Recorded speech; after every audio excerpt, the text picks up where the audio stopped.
Baik, bismillahirrahmanirrahim. Assalamualaikum warahmatullahi wabarakatuh. Sebelumnya perkenalkan dulu nama saya Yogi Fauzi. Saya dari kelas D mata kuliah Kemuhammadiyahan.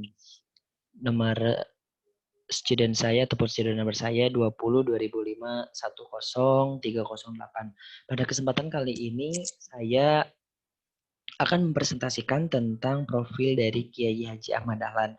Nah, mungkin teman-teman semuanya tahu kan siapa itu Kiai Haji Ahmad Dahlan karena beliau ini merupakan salah satu tokoh yang sangat familiar di Indonesia karena beliau salah satu perintis dari salah satu organisasi masyarakat Islam terbesar di Indonesia yaitu Muhammadiyah tentunya. Namun sebelum kita membahas tentang latar belakang kenapa sih Kiai Haji Ahmad Dahlan ini mendirikan Muhammadiyah, tentunya kita harus mengenal terlebih dahulu profil beliau itu seperti apa. Beliau lahir di mana, kemudian beliau itu asalnya dari mana, kemudian latar pendidikannya seperti apa sih, kemudian latar belakang keluarganya juga seperti apa, ini wajib kita ketahui sebagai uh, salah satu yang ingin mengetahui tentang Muhammadiyah itu sendiri. Oke, baik, langsung saja. Nah, teman-teman, pada kesempatan kali ini saya akan menjelaskan tentang latar belakang keluarga Kiai Haji Ahmad Dahlan sendiri. Nah, Kiai Haji Ahmad Dahlan ini dulunya memiliki nama asli yaitu Muhammad Darwis. Nah, beliau ini lahir di Yogyakarta pada tanggal 1 Agustus tahun 1868. Nah, Kiai Haji Ahmad Dahlan ini adalah seorang anak, beliau itu merupakan anak keempat dari 7 bersaudara. Jadi, beliau itu mempunyai 7 saudara.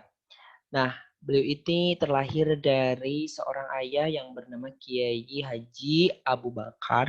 Kiai Haji Abu Bakar ini merupakan salah satu tokoh ternama pada masanya. Beliau merupakan salah seorang khatib di Masjid Besar Kesultanan Yogyakarta di era Hindia Belanda. Kemudian Kiai Haji Ahmad Dahlan juga memiliki seorang ibu. Nama ibunya adalah Siti Aminah. Nah, Siti Aminah ini, beliau ini merupakan salah satu putri dari Haji Ibrahim. Nah, Haji Ibrahim ini dia itu merupakan salah seorang keturunan dari Keraton Yogyakarta dan beliau ini memiliki profesi sebagai penghulu khusus ya di Kesultanan Yogyakarta pada masa itu. Nah, kemudian ditelusuri lebih jauh teman-teman, silsilah dari Kiai Haji Ahmad Dahlan ini ternyata beliau itu sampai ke salah satu wali songo. Mungkin teman-teman tahu kan wali songo, wali yang 9 itu yang terkenal di Nusantara, yaitu Syekh Maulana Malik Ibrahim. Beliau juga merupakan terhubung ke Nabi Muhammad SAW. Jadi beliau ini kan salah seorang pendiri Muhammadiyah. Nah, beliau juga otomatis salah satu faktor pendirinya itu adalah faktor keturunan. Dan ini sudah terbukti faktor keturunan yang sangat kuat, yaitu beliau itu memiliki silsilah yang lumayan bisa dikatakan dekat dengan salah seorang wali songo yang ada di Nusantara, yaitu Syekh Maulana Malik Ibrahim, di mana Syekh Maulana Malik Ibrahim itu sendiri beliau juga selain wali songo memiliki silsilah keturunan dari baginda Kanjeng Nabi Muhammad Shallallahu Alaihi Wasallam. Nah, Muhammad Darwis atau Kiai Haji Ahmad Dahlan ini eh, merupakan salah seorang tokoh ternama dan silsilahnya pun tidak bisa diragukan teman-teman. Nah, jadi Muhammad Darwis bin Kiai Haji Abu Bakar bin Kiai Haji Muhammad Sulaiman bin Kiai Murtado bin Kiai Ilyas bin Damang Zurong bin Zurong Kafindo bin Damang Zurong Zuro Sapisan bin Maulana Sulaiman Ki Ageng Grig atau Jatinom bin Maulana Muhammad Fadullah Prepen bin Maulana Ainul Yakin bin Maulana Ishak bin Maulana Malik Ibrahim. Nah, itu jadi silsilah keturunan dari Kiai Haji Ahmad Dahlan sampai ke Syekh Maulana Malik Ibrahim. Jadi beliau ini merupakan salah satu cicit dari Maulana Malik Ibrahim. Sangat luar biasa. Itu silsilah keluarganya. Jadi tidak bisa diragukan. Silsilah dari Kiai Haji Ahmad Dahlan ini sangat kental sekali dengan agama dan beliau ini merupakan keturunan para alim ulama, para waliullah yang terkenal di Nusantara. Oke, next. Nah, tadi kita sudah membahas tentang latar belakang keluarga Kiai Haji Ahmad Dahlan. Tentu juga kita harus mengenal nih latar belakang pendidikan dari Kiai Haji Ahmad Dahlan itu sendiri. Nah, teman-teman, Kiai Haji Ahmad Dahlan ini pendidikannya itu dulu di pesantren. Nah, beliau ini pada usia 15 tahun ia berangkat haji. Nah, luar biasa kan? Jadi sejak umur 15 tahun pun beliau sudah berangkat ke haji, kemudian beliau menetap di Mekah selama 5 tahun. Nah, selama di Mekah ini Kiai Haji Ahmad Dahlan ini memperdalam ilmu agama dan juga berinteraksi dengan Muhammad Abduh, kemudian Al-Afghani, kemudian Rashid Ridho dan Ibnu Taimiyah yang memiliki pemikiran-pemikiran pembaharuan dalam Islam. Jadi sejak kecil pun Kiai Haji Ahmad Dahlan ini sudah mampu berkolaborasi nih, sudah mampu berkolaborasi dengan tokoh-tokoh cendekiawan muslim yang tadi disebutkan. Kemudian pada usia 20 tahun, Kiai Haji Ahmad Dahlan ia kembali pulang ke kampung halamannya untuk mengubah namanya menjadi Muhammad Darwis. Dari Muhammad Darwis menjadi Ahmad Dahlan. Namanya itu diberi oleh seorang syekh dari perguruan syariat Syafi'i yang bernama Sayyid Bakris Sultan di Mekah tentunya.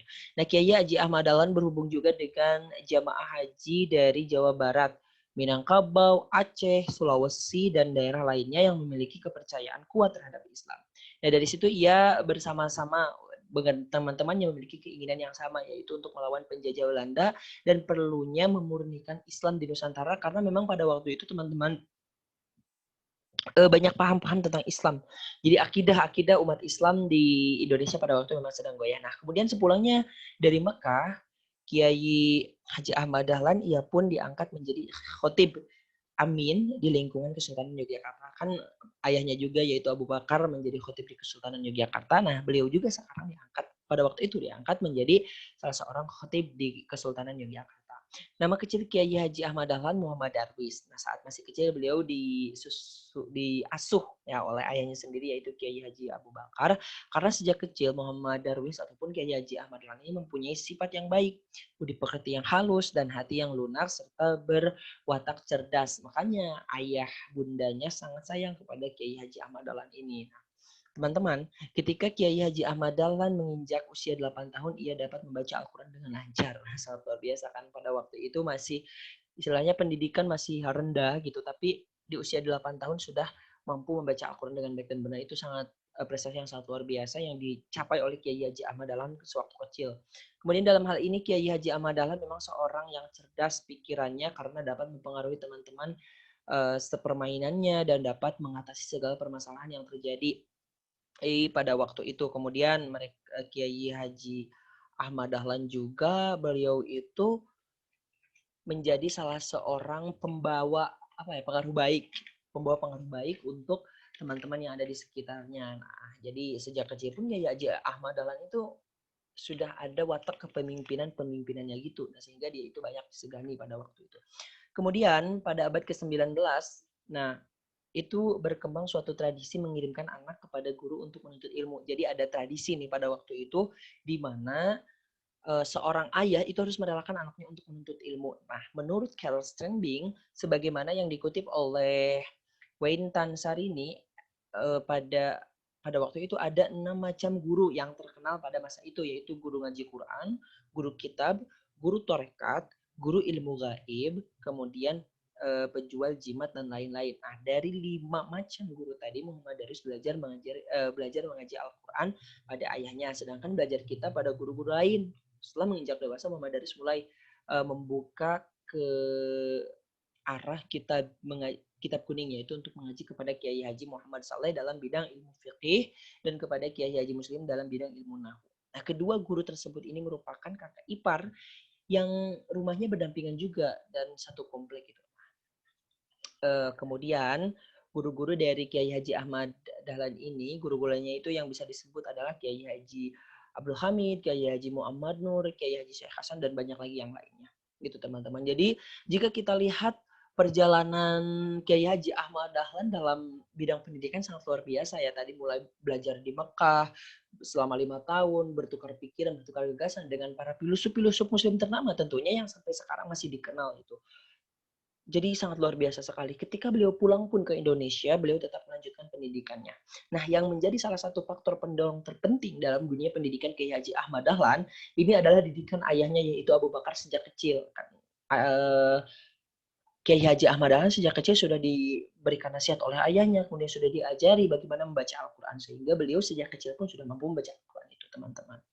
Jadi sangat luar biasa sekali pimpinan Muhammadiyah yaitu Kiai Haji Ahmad Dahlan ini.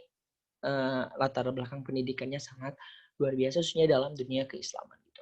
Next, nah kemudian setelah latar belakang dari pendidikan kita akan berpindah ke latar belakang Muhammadiyah. Nah, tadi kan kita melihat nih beberapa rekam jejak prestasi, kemudian capaian-capaian Kiai Haji Ahmad Dahlan dalam dunia pendidikan, tentunya itu semua yang mendorong beliau untuk mendirikan Muhammadiyah itu sendiri. Karena Muhammadiyah tidak akan bisa berdiri sampai sekarang jikalau tidak ada ilmu yang mumpuni, jikalau tidak ada keberanian dan tidak ada watak yang kuat, serta tidak ada alur tarekat yang baik. Nah, kemudian teman-teman, membahas mengenai sejarah berdirinya Muhammadiyah ini tidak bisa terlepas ya dari situasi kondisi bangsa Indonesia pada waktu itu, di mana itu timbul dari kekhawatiran Kiai Haji Ahmad Dahlan dan para sahabat-sahabatnya tentang Islam pada waktu itu karena memang sedang goyah-goyahnya di masa Belanda ya, masa penjajahan. Sehingga beliau bertekad ya untuk mendirikan suatu organisasi sebagai wadah untuk umat Islam mempelajari Al-Quran dan As-Sunnah.